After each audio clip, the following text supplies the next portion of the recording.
Okay, so this chapter is about stereotyping, prejudice, and discrimination. So let's jump on in to inequality for 100. Paul is a black college student who wants to join a fraternity. The fraternity is made up of all white men.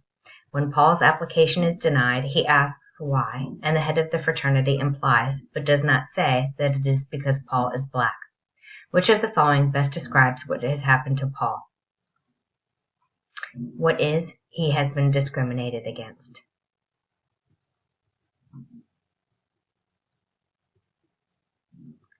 Trisha's friend informs her of a real estate opportunity. The market has been tumultuous lately, but if it performs well, Trisha could gain a significant amount of money from the real estate purchase. However, if the market performs badly, Trisha could lose a significant amount of money. She decides not to pursue the opportunity because of what is risk aversion. Inequality for 300. In the march toward racial equality, whites may perceive black progress as what, while blacks perceive it as what? If people generally tend to evaluate blank more heavily than blank, then whites should see blank progress for blacks than blacks see. So to plug in those blanks, in the march toward racial equality, whites may perceive black progress as a loss, while blacks perceive it as a gain. If people generally tend to evaluate losses more heavily than gains, then whites should see more progress for blacks than as blacks see. Related to that is our next one for 400. In general, when do whites oppose affirmative action policies? What is? When they think these policies will negatively affect white Americans' chances to obtain jobs and promotions. This relates to the perceptions of it being a loss of white privilege and a gain for minorities. So these perceptions account for racial differences in support for social change policy. And then finally, for 500, with regards to racial progress and equality, how have white Americans' views changed throughout President Obama's tenure? What is? They believe that there is less need for further racial progress and less support for social policies that increase equality. Okay, stereotypes for 100. Rachel has been with XYZ Corporation for over 20 years. During her time there, she has been promoted many times. She began her career as an assistant and is now a middle manager. However, in the last 10 years, she has not moved above her current role in the upper echelons of management positions at the corporation. What phenomena explains the slowdown? What is? She has hit a glass ceiling at the corporation. Basically, these are barriers based on attitudinal or organizational bias that prevent qualified females from advancing to top-level positions. Okay, stereotypes for 200. Promoting one or a very few women into high-status positions in an organization has the result of what is causing women not promoted to be more likely to blame themselves for not being promoted. Okay, for 300. Oops, crikey. That was a mess up, guys. All right, let me shrink that down. Was what I was trying to do. One, the head of human resources at a large company has been instructed to make sure that about 2% of all newly hired managers are women in order to reduce the risk of a discrimination lawsuit. This practice represents what is tokenism. Okay, stereotypes for 400. In a study, participants were told an African American student had been discriminated against in the grading of a paper and had either complained about it or dealt with it by accepting responsibility. Participants evaluated the student more negatively in which condition? What is? They evaluated the student more negatively in the complaint condition than in the responsibility condition. And then finally, stereotypes for 500. A subset of a group that is not consistent with the stereotype of the group as a whole defines what? What is a subtype? This is a subset of a group that isn't consistent with the stereotype of the group as a whole. So, for example, a highly intelligent and cultivated person who is also a member of a low-status occupational group. When the disconfirming target is seen as not typical of the group as a whole, stereotypes aren't typically revised. Rather, they're just looked at as an exception to the rule. Okay, prejudice for 100. Some people feel that certain groups of people have some underlying biologically based features that distinguish that group from other groups. These supposed distinguishing features are known as what are essences. This is some typically biologically based feature that's used to distinguish one group from another. And it frequently can serve as a justification for the differential treatment of those groups. Okay, prejudice for 200. Some experts have suggested that different types of prejudice may arise because of different emotional responses to the target group. From this perspective, prejudice arising from anger may result in behaviors that try to, harm the outgroup directly. Other emotions can also result in different types of behaviors. For instance, prejudice based on pity or guilt may lead to the person to avoid contact with the outgroup. Likewise, if it's disgust, they too would avoid contact with the outgroup. If it's envy, they might be motivated to protect the in-group's status position.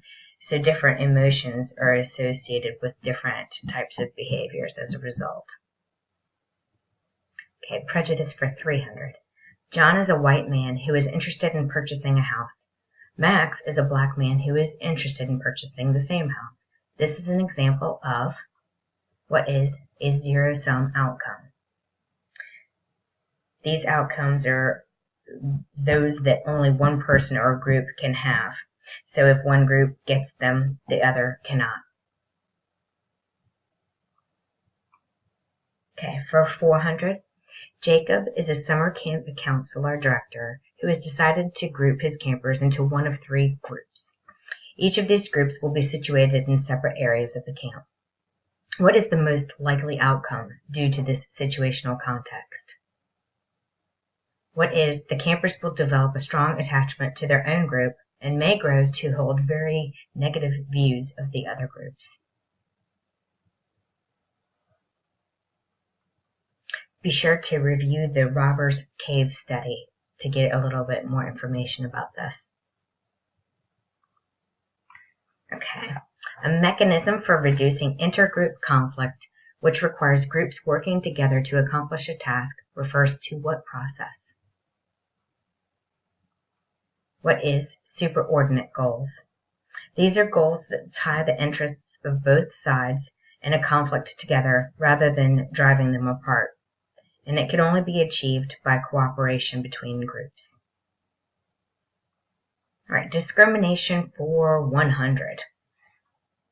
Fred, Ted, Barry, and Larry are research participants who are individually exposed to the bona fide pipeline procedure. After seeing a picture of a Hispanic face, each was shown the word bad. The number of seconds it takes for Fred, Ted, Barry, and Larry to respond to the word bad is 5.2, 3.8, 2.1, and 4.4 respectively. On the basis of this information, which of these individuals most likely holds the greatest amount of negative attitudes towards Hispanics? Who is Barry? The bona fide pipeline procedure is a technique that uses priming to measure implicit racial attitudes. Okay, so we're going to go to discrimination for 200. When people no longer see sanctioning as necessary for perpetrating harm that has been legitimized, they are experiencing what is moral disengagement. Discrimination for 300. Dan, an admissions officer at a private university, is informed by human resources that he is discriminating against black applicants. Dan cannot believe this, as he has no knowledge that he did such a thing, and knows he wouldn't do something like this intentionally. Human Resources informs him that he rejected outright the applications of nearly every applicant with a name that sounded black. It's likely that Dan holds what attitudes towards black people?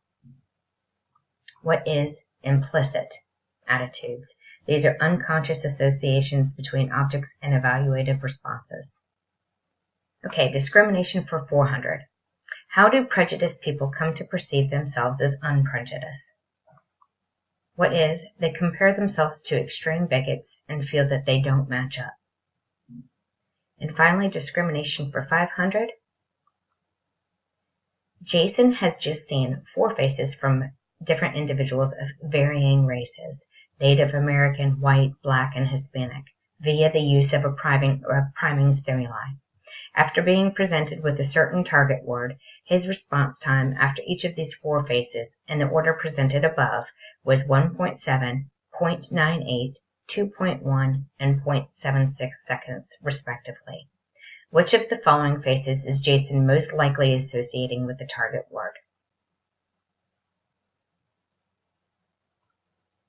Okay, now I've messed this one up. Let me see. Reducing prejudice. No. Prejudice for 500. I don't know why I did this. Nope. Sorry, guys. Hold on. Okay, which of the following faces is he most likely associating with the target word? Hispanic. So priming in this sense here is where we make a category accessible for which the individual has negative attitudes, and it results in faster responses to words with negative meanings. And that's why this association was made. Okay, our final category is reducing prejudice for 100.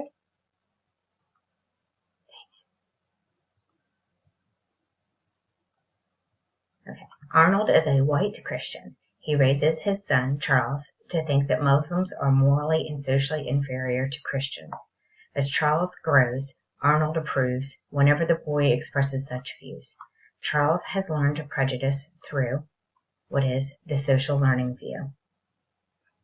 The view prejudice is acquired through direct and vicarious experiences in much the same way as other attitudes. Okay, for 200, recently researchers have found that if homophobic people get to know and interact with homosexuals, homophobic attitudes are reduced. This strategy for reducing prejudice is known as the contact hypothesis. Okay, reducing prejudice for 300. What theory suggests that to the extent individuals and differing groups view themselves as members of a single social entity, intergroup bias will be reduced? What is the common in-group identity model? This is a theory that suggests that to the extent individuals and differing groups view themselves as members of a single social entity, intergroup bias will be reduced. For 400, reductions in prejudice responses can be accomplished by training individuals to say no to associations between stereotypes and specific social groups. This type of training is referred to as stereotype negation training. This is designed to weaken implicit stereotypes. And then finally, for 500, when our membership in a group is salient, a stereotype about an outgroup that our in-group endorses is more likely to what about that outgroup? Is it likely to overcome our personal beliefs about that outgroup? Overcome our in-group prejudice about that outgroup? Is it more likely to become less important than our personal beliefs about that outgroup? Or is it more likely to ensure our confusion about that outgroup? It is more likely to overcome our personal beliefs about that outgroup. The in-group's beliefs are more predictive of prejudice than are the individual's personal beliefs about that outgroup. And this also applies to the reverse. Social influence processes can be used to